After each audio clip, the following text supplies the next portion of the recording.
या बातमीपत्राचे प्रायोजक आहेत टायझर।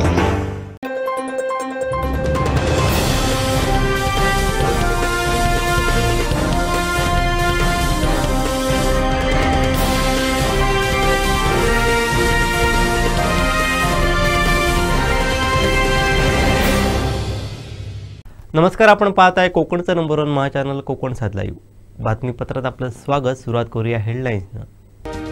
हेडलाईन्सचे प्रायोजक आहेत टायझर, go royal with Oxford. Kudal Thackeray गट भाजपचे कार्यकर्ते एकमेकांना भिडले। कोरोनाच्या नव्या व्हेरियंटबाबत पालकमंत्र्यांचे महत्त्वाचे निर्देश। आणि कणकवलीकडे नदीपात्रात आढळला अज्ञात व्यक्तीचा मृतदेह। हेडलाईन्सचे प्रायोजक होते टायझर, गो रॉयल विथ ऑक्सफर्ड। आता पाहूया सविस्तर बातम्या। कणकवली गडनदी पात्रात अज्ञात व्यक्तीचा मृतदेह सापडलाय। शुक्रवारी 1:30च्या सुमारास गडनदीजवळ स्मशानभूमी नजीक असलेल्या नदीपात्रात हा मृतदेह सापडलाय। त्याच्या अंगावरती पिवळा टी शर्ट, निळी पॅन्ट असून साधारणतः वय 25 ते 30 असल्याचं बोललं जात आहे। मृतदेह मिळाल्यानंतर त्या ठिकाणी तात्काळ कणकवली पोलीस निरीक्षक अमित यादव यांनी भेट दिली। त्यांच्यासोबत उपनिरीक्षक गाडेकर, अनिल हाडळ, पोलीस हवालदार पांढरे, स्थानिक गुन्हे शाखेचे शेळके, देसाई, जामदार, किरण कदम, सामाजिक कार्यकर्ते बबली राणे, नगरपंचायत कर्मचारी प्रवीण गायकवाड उपस्थित होते। आमचे दिवसभरातले सर्व अपडेट्स, ताज्या घडामोडी आणि थेट लाईव्ह पाहण्यासाठी सबस्क्राइब करा, लाईक करा कोकणचं नंबर 1 महा चॅनल कोकण सात लाईव्हचं YouTube चॅनल। कुडाळ तालुक्यातील डिगज येथील एका रस्त्याच्या कामाच्या उद्घाटनावरून भाजप उद्धव बाळासाहेब ठाकरे गटाचे कार्यकर्ते एकमेकांना भिडलेले पाहायला मिळाले। तर आमदार वैभव नाईक यांना धक्काबुक्की झाल्याची माहिती मिळते। पाहूयात।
भारतीय जनता पार्टीचा भारतीय जनता पार्टीचा भारतीय जनता पार्टीचा भारतीय जनता पार्टीचा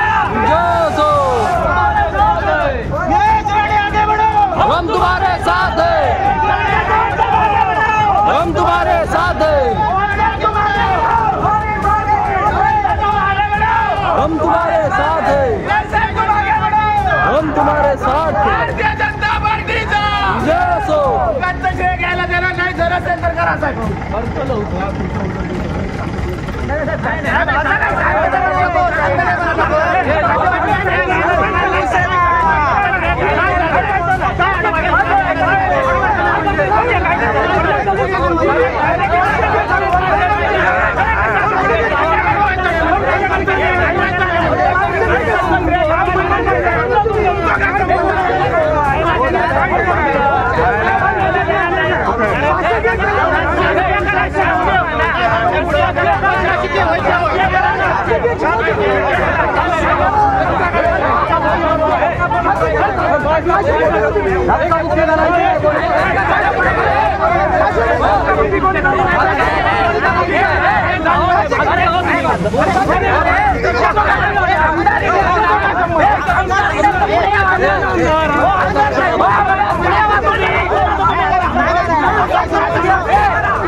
आताची मोठी बातमी हाती येते आहे आमदार वैभव नाईक यांना कामाच्या उद्घाटन प्रसंगावरून भाजपच्या कार्यकर्त्यांकडून धक्काबुक्की करण्यात आलेली आहे। संजय पडते यांना सुद्धा धक्काबुक्की करण्यात आलेली आहे। ही घटना आज सायंकाळच्या वेळी डिगस येथे घडलेली आहे।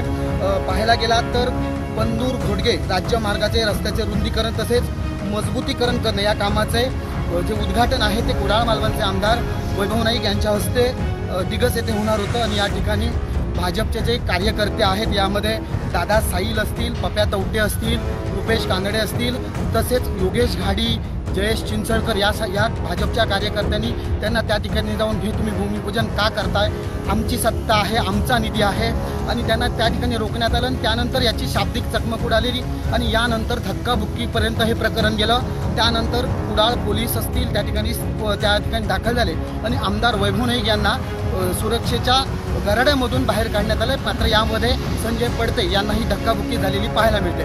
कॅमेरा पर्सन साहिल बागवेसह प्रसाद पथाडे, कोकण 7 लाईव्हसाठी कुडाळ। आमचे दिवसभरातले सर्व अपडेट्स, ताज्या घडामोडी आणि थेट लाईव्ह पाहण्यासाठी सबस्क्राईब करा, लाईक करा कोकणचं नंबर 1 महा चॅनल कोकण 7 लाईव्हचं YouTube channel. Shri Tulja Bhavani complex 1 BHK 2 BHK and shop project by Shri Tulja Bhavani developers, Gavandiwada opposite Asha park near Bharad नाका, मालवण, सिंधुदुर्ग। आपल्या स्वप्नातील घर प्रत्यक्षात। Contact details for booking. अयोध्येत राम मंदिराच्या कार्यक्रमाला संजय राऊत का जाऊ शकणार नाहीत याबाबत मंत्री दीपक केसरकर नेमकं काय म्हणाले पाहूयात।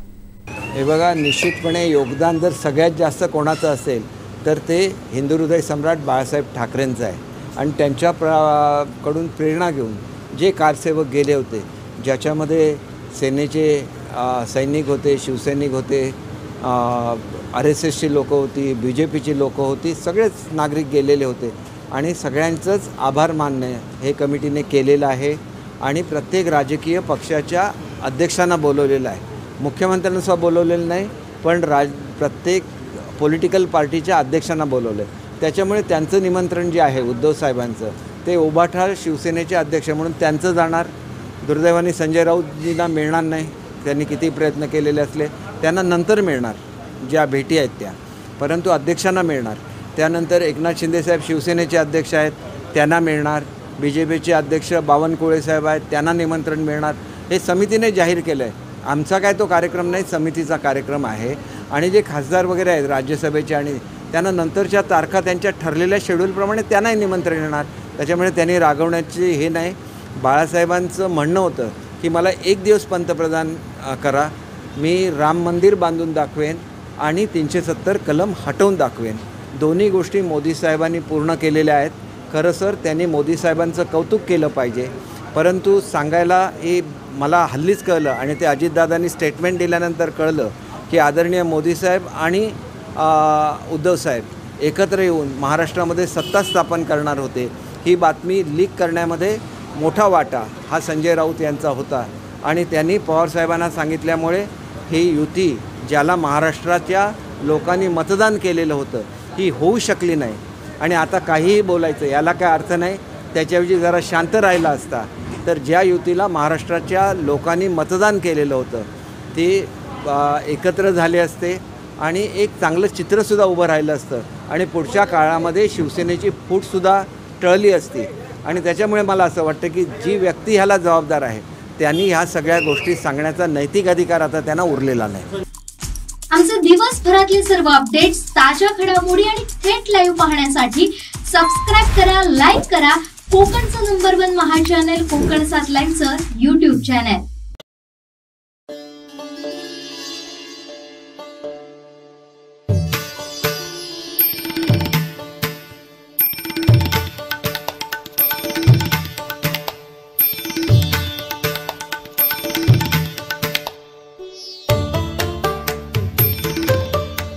नाताळ सण अगदी काही दिवसांवरती येऊन ठेपलाय।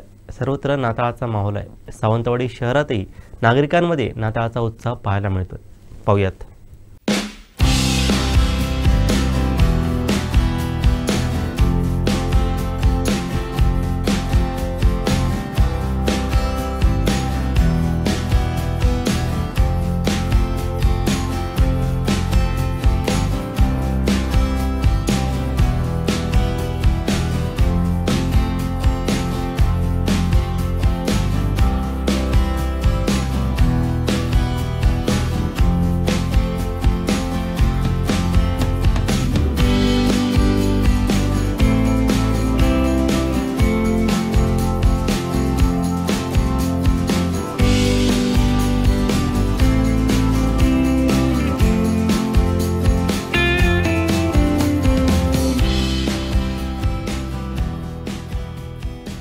सध्या क्रिसमसची तयारी सावंतवाडी शहरामध्ये जोरदार सुरू आहे. आम्ही आत्ता एका संस्थेत आहोत, मेडिकल मिशन या. तिथेही क्रिसमसची तयारी आहे आणि त्यांचंही काम कसं चाललं आपण जाणून घेऊया. मॅडम, काय सांगाल, या संस्थेचं काम कसं चाललं आणि स्पेशली क्रिसमसची तयारी कशी सुरू आहे तुमची? आम्ही मेडिकल मिशन सेक्युलर इन्स्टिट्यूट ही धर्मादाय संस्था आहे. ही संस्थेची स्थापना सावंतवाडीमध्ये 1989 सालामध्ये झाली आणि तेव्हापासून आम्ही ग्रासरूट लेवलमध्ये 42 गावांनी काम करतो. महिला बचत गट चालवणं, शैक्षणिक मुलांना मदत देणं, दिव्यांगांची काळजी घेणं, मेडिकल केअर घेणं आणि सरकारी योजना आणि अनेक असे कार्य आहेत ज्या ठिकाणी महिलांना मदत पाहिजे असे आम्ही कार्य करतो. आज ह्या ठिकाणी आमच्या संस्थेमध्ये क्रिसमसची तयारीनिमित्त आमच्याबरोबर काम करणारे स्वयंसेवक एकत्र आले आहेत आणि त्यांच्याबरोबर आम्ही हा ख्रिस्ताच्या जन्माचा आनंद आम्ही सहवासात आहोत आणि या क्रिसमसच्या निमित्ताने आम्ही एकत्र येऊन हा नाताळाचा सण साजरा केलेला आहे. आणि ख्रिस्त जन्माला आला, तो सर्वांसाठी जन्माला आला, त्याची शांती आणि प्रेम ह्या जगात पसरावं हेच ह्या सणाचा हेतू आहे. म्हणजे आता क्रिसमसचं नाताळाचं वातावरण कसं आहे संस्थेमध्ये? आनंदाचं वातावरण आहे. ख्रिस्ताचा जन्म होत आहे, सर्व आनंदित आहेत आणि परमेश्वर आम्हा सर्वांना आशीर्वाद देवो आणि सर्वांच्या घरात शांती असावी. तो शांती देण्यासाठी जन्माला त्याने जन्म घेतला आणि आमची अपेक्षा आहे आम्हा सर्वांच्या घरांमध्ये शांती असावी. येशूने शांतीचा आणि प्रेमाचा संदेश दिला आहे. तुम्ही सुद्धा जे काम करताय गरिबांमध्ये ते सुद्धा एक त्यागाचाच प्रतीक आहे. त्याबद्दल काय सांगाल? सर्व लोक आमच्याबरोबर, आम्ही आता जवळजवळ 37 ते 38 वर्ष काम करत आहोत आणि आम्ही कधी पण खेडेगावामध्ये गेलो तर सर्व लोकांना आनंद वाटतो, त्यांना भरपूर मदत होते, आर्थिक मदत होते, परंतु लोकांच्या अडचणी जाणून घेण्यासाठी कुणाला वेळ नाही. तर अशा ठिकाणी आम्ही पोचतो खेडेगावामध्ये, तर त्यांना लोकांना बरं वाटतं आम्हाला भेटून की ते कुणीतरी त्यांना विचारते, कुणीतरी त्यांच्या घरापर्यंत पोचते. सगळे इथले सदस्य नाताळाच्या याच्यात सहभागी होतात? सर्व म्हणजे जे स्वयंसेवक आहेत त्यांच्यासाठी आम्ही हा क्रिसमस साजरा करतो, कारण ते वर्षानुवर्ष आमच्याबरोबर आहेत आणि कार्यामध्ये सहकार्य करतात. ते स्पेशल येशूच्या जन्माचा गोठा वगैरे असं कुठे देखावा केला आहे? आम्ही इथे ख्रिस्ताचा जन्माचा गोठा तयार केलेला आहे.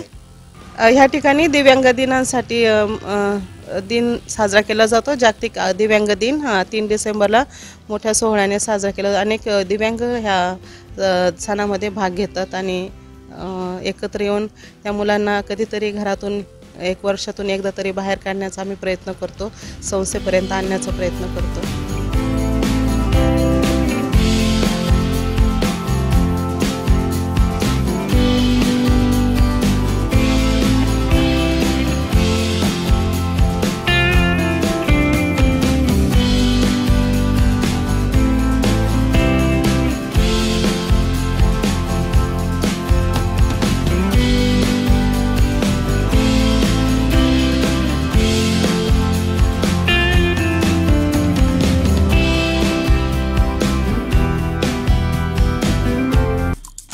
आमचे दिवसभरातले सर्व अपडेट्स, ताज्या घडामोडी आणि थेट लाईव्ह पाहण्यासाठी सबस्क्राईब करा, लाईक करा कोकणचं नंबर 1 महा चॅनल कोकण 7 लाईव्हचं YouTube चॅनल. आनंदोत्सव 2023 प्रदर्शन आणि खरेदी 28, 29, 30 डिसेंबर 2023.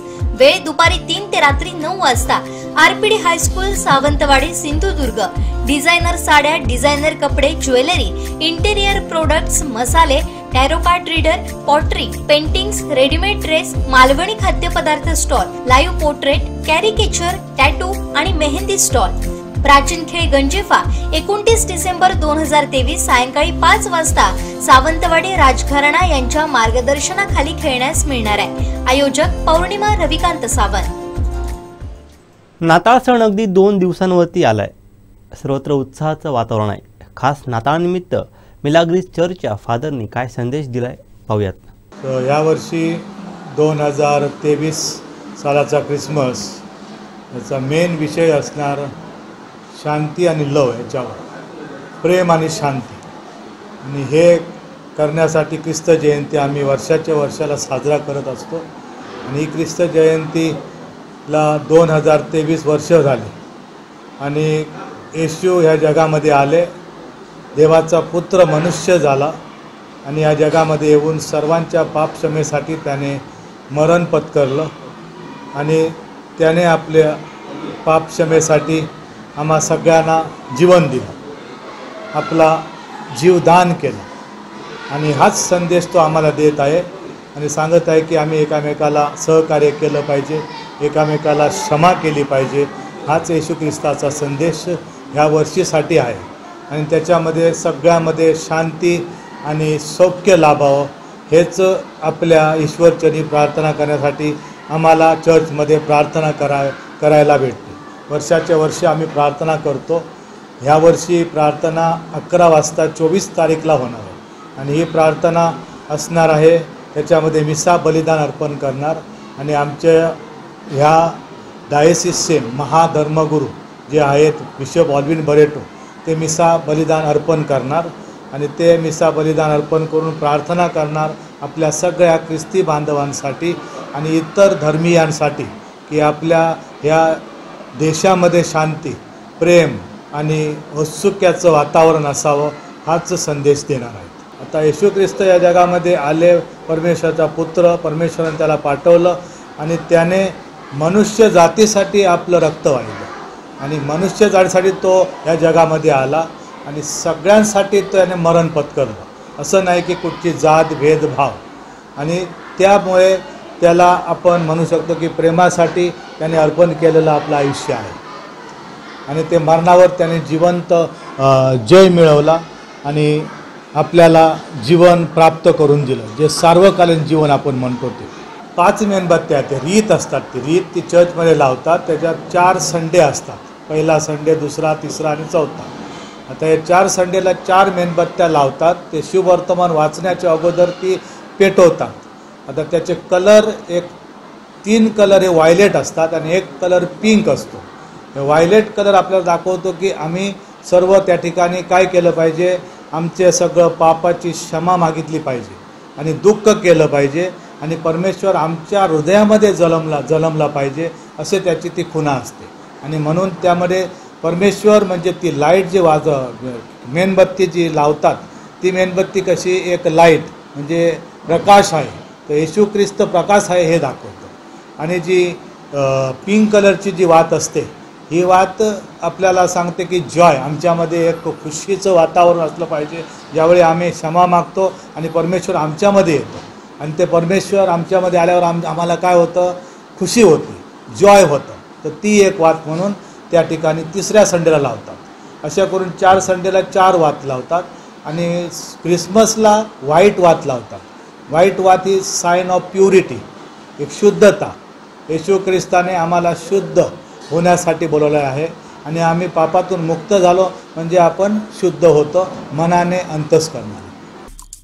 आमचे दिवसभरातले सर्व अपडेट्स, ताज्या घडामोडी आणि थेट लाईव्ह पाहण्यासाठी सबस्क्राईब करा, लाईक करा कोकणचं नंबर 1 महा चॅनल कोकण 7 लाईव्हचं YouTube चॅनल.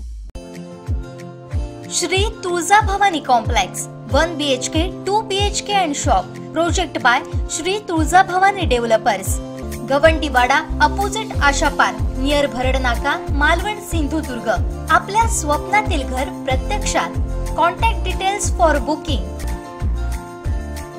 वैभववाडी तालुका शिक्षण संस्थेच्या अर्जुनराव राणे, कैलासवासी हेमंत केशवराव राणे कनिष्ठ महाविद्यालय व जयेंद्र दत्ताराम राव राणे सेमी इंग्लिश स्कूल यांचा वार्षिक स्नेहसंमेलन व पारितोषिक वितरण समारंभ उद्या 23 डिसेंबर रोजी होत आहे. याची तयारी अंतिम टप्प्यात आली आहे. कार्यक्रमाची रूपरेषा कशी असणार याबाबत शिक्षण संस्थेचे स्थानिक समिती अध्यक्ष जयेंद्र राव राणे यांनी काय माहिती दिली पाहूयात. आपल्या वैभववाडी तालुका शिक्षण संस्था मुंबई मर्यादित तालुका वैभववाडी या संस्थेचं वार्षिक स्नेहसंमेलन उद्या पार पडणार आहे आणि यामध्ये सेमी इंग्लिश, मराठी माध्यम आणि हायर सेकंडरी या तिन्ही विभागाचे स्नेहसंमेलन होणार आहे. या संमेलनाला साधारण संध्याकाळी 4 वाजता सुरुवात होणार आहे. 4 वाजता जी मुलं पोषण आपलं पोषणच्या ह्याच्यामध्ये जे कमकुवत मुलं आहेत त्यांना आम्ही पालक गटातून पोषण आहाराच्या बाबतीत पोषक भाजीपाला भाज्या कोणत्या असतात ह्या प्रकारची स्पर्धा लावलेली आहे. दुसरी गोष्ट, विद्यार्थ्यांच्यामध्ये 10वी 11वी 12वी असे महत्त्वाचे वर्ग घेऊन की यांच्यामध्ये रसिकेस की मी पहिला मार्क मिळवणार, मी तालुक्यात येणार किंवा जिल्ह्यात येणार किंवा राज्यात येणार, हे अभ्यासाचे उपक्रम डोळ्यासमोर ठेवून रसिकेस ठेवलेले आहे की अविरुद्ध ब, राज्यात येणार, जिल्ह्यात येणार का तालुक्यात येणार, हे शैक्षणिकदृष्ट्या या मुलांच्यामध्ये शर्यती लावलेल्या आहेत. आणि त्यानंतर मुलींच्यामध्ये संगीत खुर्ची आणि पालकांच्यात सुद्धा संगीत खुर्चीचे आम्ही अरेंजमेंट केलेले आहे. आणि नंतर मुलांचं मनोरंजनाचा कार्यक्रम आहे. मुलांनी वेगवेगळ्या वेशभूषा, वेगवेगळी गाणी, वेगवेगळे भाग घेऊन त्यामध्ये त्यांनी अतिशय वेगवेगळ्या प्रमाणात स्टेज डान्समध्ये भाग घेतलेला आहे. आणि सर्वात महत्त्वाचं म्हणजे साधारण 9 वाजता आपल्याला बक्षीस वितरण, पारितोषिक वितरण या ठिकाणी 9 वाजता आपण होणार आहोत. यामध्ये काही मुलांचं मनोगत, पालकांचं मनोगत आणि प्रमुख पाहुण्यांचं मनोगत होणार आहे. आणि यानंतर कार्यक्रम संपणार. म्हणून सर्व पालकांना, इष्टमित्रांना, हितचिंतकांना आणि वैभव तालुक्यातील सर्व जनतेला की आपल्या मुलांनी कोणत्या प्रकारे बक्षिसं मिळवलेली आहेत, कोणकोणत्या विषयात मिळवलेली आहेत आणि या शाळेचा काय उच्चांकी रिझल्ट दरवर्षी 100% आहे हे पाहण्यासाठी बक्षीस सोहळ्याला सर्वांनी उपस्थित राहावे असं माझं एक चेअरमन म्हणून संस्थेचा सर्वांना आवाहन करतो. त्या कार्यक्रमाला केंद्रीय मंत्री राणे साहेबांना मी निमंत्रित केलेलं आहे. पण केंद्रात लोकसभेचं अधिवेशन चालू आहे. पण वेळात वेळ काढून राणे साहेबांनी येण्याचं मला वचन दिलेलं आहे. दीपक केसरकर शालेय मंत्री सुद्धा या कार्यक्रमाला उपस्थित राहणार आहे. त्याच्यानंतर पालकमंत्री सुद्धा या कार्यक्रमाला उपस्थित राहणार आहे. आणि उद्योग मंत्री उदयजी सामंत सुद्धा, अशा सर्वांना आम्ही निमंत्रित केलेलं आहे. त्याने आम्हाला आश्वासित केलं आहे की अधिवेशन जर संपलं तर आम्ही सर्व लोक या कार्यक्रमाला उपस्थित राहणार आहे. या विभागाचे आमदार यजमानच असल्यामुळे ते 100% उपस्थित राहणार आहेत. जिल्हाधिकारी सिंधुदुर्ग सुद्धा उपस्थित राहणार आहेत. उपविभागीय प्रांतसाहेब सुद्धा उपस्थित राहणार आहेत. तहसीलदार राहणार आहेत. आणि तालुक्यातील सर्व ब्लॉकचे अधिकारी आणि सर्व वरिष्ठ पदाधिकारी, नगरसेवक, नगराध्यक्ष, विषय कमिटीचे सभापती या सर्वांना आम्ही विनंती केली आहे की या कार्यक्रमाला उपस्थित राहावे. आमचे दिवसभरातले सर्व अपडेट्स, ताज्या घडामोडी आणि थेट लाईव्ह पाहण्यासाठी सबस्क्राईब करा, लाईक करा कोकणचं नंबर 1 महा चॅनल कोकण 7 लाईव्हचं YouTube चॅनल.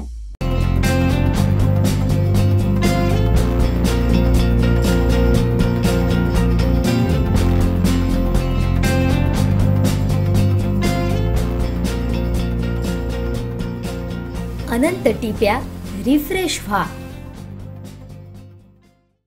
महाराष्ट्राच्या उत्पन्नात सिंधुदुर्गचा वाटा 0.7% असेल तर निश्चितच विचार करण्याची गरज असल्याचं पालकमंत्री रवींद्र चव्हाण यांनी सांगितलंय. पाहूयात.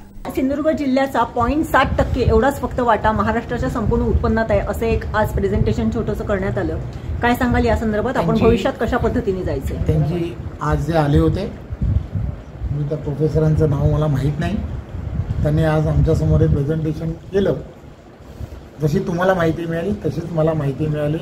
आणि मी तर म्हटलं की अशा पद्धतीचं माहिती जी आहे त्या माहिती आणि यानंतरच्या काळामध्ये या संदर्भामध्ये एक स्वतंत्र असा अभ्यासगट तयार करण्याची येणाऱ्या काळामध्ये गरज आहे.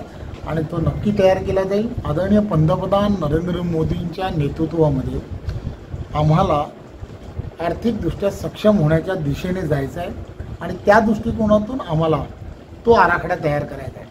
कोणत्या क्षेत्रामध्ये कोणता जिल्हा, कोणतं गाव हे सक्षम होऊ शकतं या दृष्टिकोनाचा विचार हा आपल्यालाच करावा लागणार आहे. त्यामुळे आपण तो सगळ्या गोष्टीचा विचार करण्याची गरज आहे.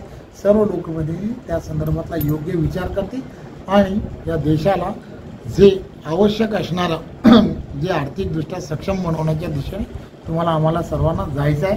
त्यामध्ये आपलाही भाग फार महत्त्वाचा आहे. त्यामुळे तुम्हीही त्यामध्ये अनेक गोष्टी सुचवू शकता आणि ते सुचवाल यात आम्हाला काही शंका नाही. आमचे दिवसभरातले सर्व अपडेट्स, ताज्या घडामोडी आणि थेट लाईव्ह पाहण्यासाठी सबस्क्राईब करा, लाईक करा कोकणचं नंबर 1 महा चॅनल कोकण 7 लाईव्हचं YouTube चॅनल. आ आ आई येस ब ब बदक क क कणीदार ख ख खमंग ग ग गोकुळतू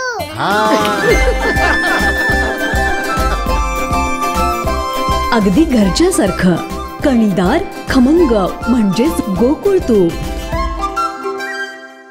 JN1 कोरोनाच्या नव्या व्हेरियंटबाबत पालकमंत्री रवींद्र चव्हाण यांनी आज आरोग्य यंत्रणेची बैठक घेतली. याबाबत त्यांनी यंत्रणेला नेमके कोणते निर्देश दिले पाहूयात. ज्या कोरोनाच्या संदर्भातला जो रुग्ण सापडला होता ही गोष्टीला जवळजवळ 1 महिना उलटलेला आहे.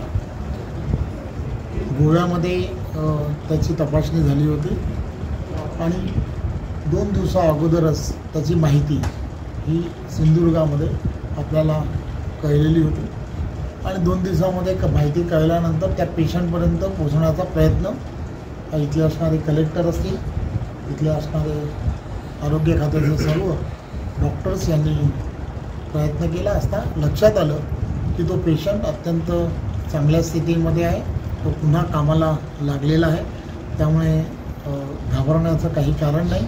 परंतु तरीसुद्धा मुख्यमंत्री आणि आम्ही सगळ्यांनी आज पुन्हा आरोग्य खात्याची बैठक घेऊन पूर्वी जी करोनासाठी असणारी जी यंत्रणा होती ती पुन्हा सज्ज झाली पाहिजे. त्याला योग्य प्रकारे ॲक्टिव्ह करायला हवं आणि म्हणून सर्व ग्रामीण रुग्णालयामध्ये निदान 100 जे टोटल जे ज्यांना सर्वांना जे आपण ज्याला म्हणतो की करोनाची लागण होण्यासाठी जी लक्षणं ज्यांच्याकडे असतात म्हणजे सर्दी खोकला म्हणा किंवा त्या सगळ्या खोकल्या आजाराने जे त्रस्त आहेत अशी जी मंडळी आहेत त्या मंडळींची आपण चाचणी करावी अशा पद्धतीचं प्रत्येकाला ग्रामीण रुग्णालयात आणि PSC सेंटर्समध्ये पण तसं निर्देशित केलं आहे. आता असणाऱ्या यंत्रणेप्रमाणे 2 टेक्निशियन्स आपल्याकडे अवेलेबल आहेत. त्यामुळे 100च्या जवळपास आपल्याला त्यांचं आपण निदान करण्याची जी तपासणी करण्याची पूर्ण यंत्रणा आपल्याकडे सज्ज आहे.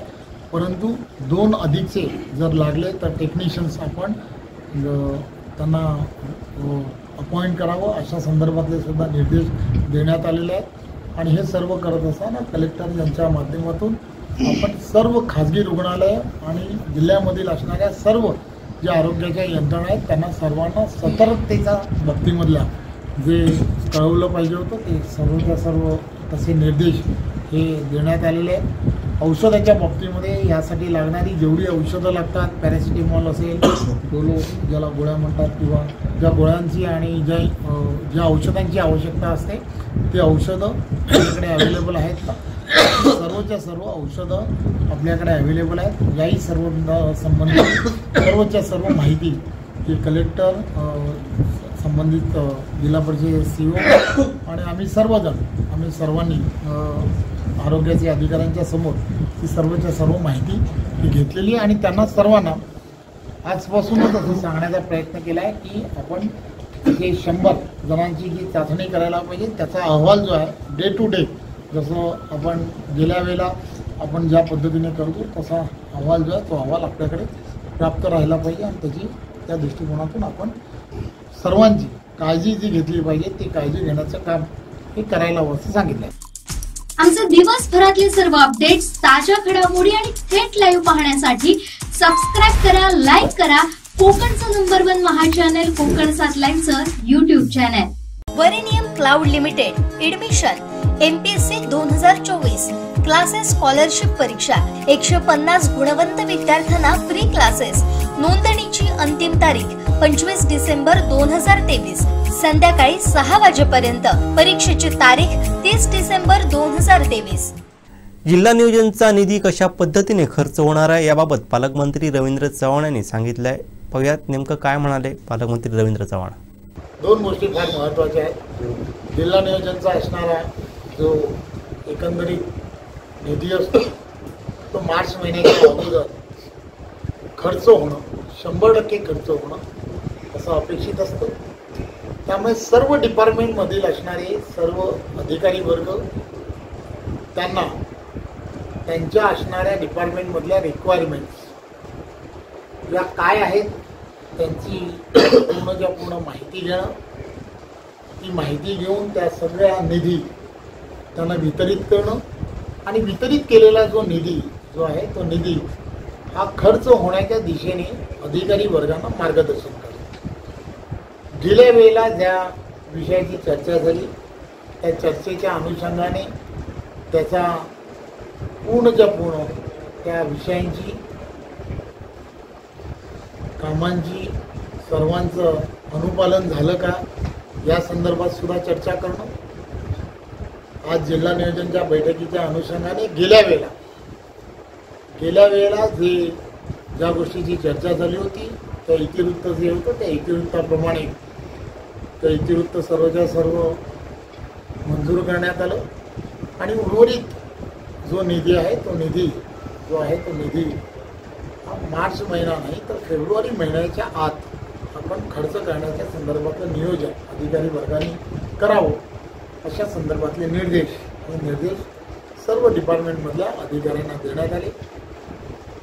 महत्त्वाची आणि गोष्ट की आज DPDCमध्ये इथल्या असणाऱ्या ज्या शाळा आहेत त्या शाळांमधल्या विद्यार्थ्यांबद्दलची चर्चा झाली. त्यावेळेला संबंधित शिक्षणाधिकाऱ्यांना त्यामधला असणारा संपूर्ण विषय हा आपल्या सर्वांना आणि सिंधुदुर्गवासियांना विशेष करून लक्षात यावा या दृष्टिकोनातून आपण मार्गदर्शन करण्यासाठी सांगितलं. आणि त्यांनी सुद्धा ज्या शाळांमध्ये शिक्षक नाही त्या शाळांमध्ये शिक्षक नसताना सुद्धा विद्यार्थ्यांची कोणतीही गैरसोय होऊ नये म्हणून ज्या शाळांमध्ये शिक्षक आहे त्या शाळांमध्ये शिक्षक हे शिकवण्यासाठी जातात याचा संपूर्ण अहवाल जो आहे तो अहवाल शासनाला सादर करावा या संदर्भातले त्यांना निर्देश हे देण्यात आले. मुख्यमंत्री ग्रामसडक योजना आणि इतर ज्या योजनांमधल्या टेंडरच्या संदर्भामध्ये वर्क ऑर्डर झालेल्या नाहीत कारण विचारण्यात आलं आणि त्याही संदर्भात संबंधित सचिव जे आहेत त्या सचिवांना मंत्रालय लेवलवरती ते का पेंडिंग आहे त्या संदर्भातही माहिती ही मी माझ्यातर्फे विचारली आणि 7 दिवसामध्ये त्या संदर्भातला निर्णय करावा असं त्यांना निर्देशित करण्यात आलेलं आहे. त्यामुळे एकंदरीत या भागामधील असणाऱ्या विकासाच्या कामाच्या दृष्टिकोनातून कोणताही प्रश्न प्रलंबित राहू नये या दृष्टिकोनातून आता चर्चा झालेली आहे. त्यामुळे या सगळ्या विषयांना खऱ्या अर्थाने मार्गस्थ करण्याचं काम करण्यात आले आहे. आमचे दिवसभरातले सर्व अपडेट्स, ताज्या घडामोडी आणि थेट लाईव्ह पाहण्यासाठी सबस्क्राईब करा, लाईक करा कोकणचं नंबर 1 महा चॅनल कोकण 7 लाईव्हचं YouTube चॅनल. सावंतवाडीमध्ये याच करण्याकरता आलं की एम्स क्रिकेट अकॅडमी में यावेळेस त्यांनी माझ्या नावाची टुर्नामेंट ऑर्गनाईज केली दिनेश लाड ट्रॉफी म्हणून जी स्कूल क्रिकेट आहे. आणि हे स्कूल क्रिकेट गेली 15 वर्ष मला वाटते सावंतवाडीमध्ये बंद झालेले, परंतु एम्स क्रिकेटचे जे उदय नाईक आहे त्यांनी खूप सुंदर त्यांची कल्पना आहे की स्कूल क्रिकेट परत कारण स्कूल क्रिकेटमधनंच तुम्ही बघायला गेलं तर स्कूल क्रिकेटमधनं बरेच क्रिकेटर्स देशासाठी खेळले. म्हणजे सगळ्यात मोठं उदाहरण म्हणजे सचिन तेंडुलकर, विनोद कांबळी, प्रवीण आमरे, चंद्रकांत पंडित, रोहित शर्मा घ्या, शार्दूल ठाकूर घ्या, हे सगळे स्कूल क्रिकेटमधनंच भारतासाठी खेळले पुढे जाऊन. तर इकडे पण त्यांनी जी संकल्पना केली की स्कूल क्रिकेट चालू करायची आणि त्यांनी मला सांगितलं की आम्हाला असं करायचं सर तुमच्या नावाने. मी पटकन तयार झालो. मी म्हटलं मी यायला तयार आहे आणि खरोखर चांगली कल्पना आहे. आणि मला वाटते जर मुलांना इकडे प्रोत्साहन दिलं गेलं आणि हे जे ग्राउंड आहे ज्या ग्राउंडमध्ये आता टुर्नामेंट चालू आहे जिमखाना ग्राउंड म्हणतात ते जर ग्राउंड एम्स क्रिकेट अकॅडमीला जर दिलं गेलं तर खूप चांगले क्रिकेटर्स इथून घडतील. ते जाऊन पुढे स्टेटला खेळले आणि पुढे जाऊन ते देशासाठी पण खेळू शकतात. तर अजून एक प्रश्न की कोकणातल्या मुलाकडे टॅलेंट आहे म्हणजे बरीच मुलं म्हणजे क्रिकेटमध्ये एक्सपर्ट आहेत मात्र पैशां आर्थिक परिस्थितीमुळे कुठेतरी मुलं ही मागे राहतात. त्याबद्दल काही प्लॅनिंग आहे का भविष्यात? असं आपण बोलणं चुकीचं आहे की आर्थिक परिस्थितीमुळे क्रिकेटर बनू शकत नाही. कारण तुम्ही बघायला गेलं की रोहित शर्मा पण एक गरीब मुलगा होता पण तो आज देशाचा कर्णधार आणि आज कितीतरी रेकॉर्ड्स त्यांनी मोडले. मग आर्थिक परिस्थिती असं नाही. पण त्याला एक्सपोज, कारण ज्यावेळेस रोहितला मी बघितलं, मी शाळेत आणलं, शाळेचं क्रिकेट खेळला, तसंच जर इकडे जर झालं, असं नाही की तो आर्थिक परिस्थितीमध्ये क्रिकेट खेळू शकत नाही, पण एखाद्या कोचने त्याला चांगल्या जसं काय एम्स क्रिकेट आता करते आहे इकडे, गरीब मुलांना जे प्रोत्साहन देते आहे, तर त्याच्यातून एखादा क्रिकेटर तयार होऊ पण शकतो. असं नाही आहे की ते फॅसिलिटी सगळे द्यायला तयार आहेत, पण त्यांचं जे ग्राउंड आहे खूप छोटं ग्राउंड आहे, पण त्याच्याचकरता मी म्हणतो की हे जे मोठं ग्राउंड आहे जिमखाना ग्राउंड, तर त्यांना प्रॅक्टिससाठी उपलब्ध करून दिलं तर चांगले क्रिकेट इथून निघून शकतात. म्हणजे कोकणातल्या प्रत्येक ग्रामीण भागातून मुलं शोधली जातील या माध्यमातून. डेफिनेटली शोधली जातील ना, का नाही शोधली जाणार, कारण त्यांच्याकडे आता गोव्यातून पण मुलं येत आहेत, मालवणातून मुलं येत आहेत, उद्या चांगली मुलं आली, आणि मी पण त्यांना म्हटलं की मला जेव्हा जेव्हा वेळ मिळेल तेव्हा मी येऊन तुमच्या मुलांना प्रशिक्षण द्यायला तयार आहे. त्याच्यामुळे चांगली चांगली मुलं इकडून घडू शकतात. आमचे दिवसभरातले सर्व अपडेट्स, ताज्या घडामोडी आणि थेट लाईव्ह पाहण्यासाठी सबस्क्राईब करा, लाईक करा कोकणचं नंबर 1 महा चॅनल कोकण 7 लाईव्हचं YouTube चॅनल. शेवटी ठळक घडामोडी पुन्हा एकदा. हेडलाईन्सचे प्रायोजक आहेत टायझर, go royal with Oxford. Kudal Thackeray गट भाजपचे कार्यकर्ते एकमेकांना भिडले. कोरोनाच्या नव्या व्हेरियंटबाबत पालकमंत्र्यांचे महत्त्वाचे निर्देश. आणि कणकवली गडनदी पात्रात आढळला अज्ञात व्यक्तीचा मृतदेह. हेडलाईन्सचे प्रायोजक होते टायझर, गो रॉयल विथ ऑक्सफर्ड. बातमीपत्रात वेळ झाली ते थांबण्याची. पाहत राहा बदलत्या कोकणचा बुलंद आवाज, कोकणचं नंबर 1 महा चॅनल कोकण 7 लाईव्ह. धन्यवाद.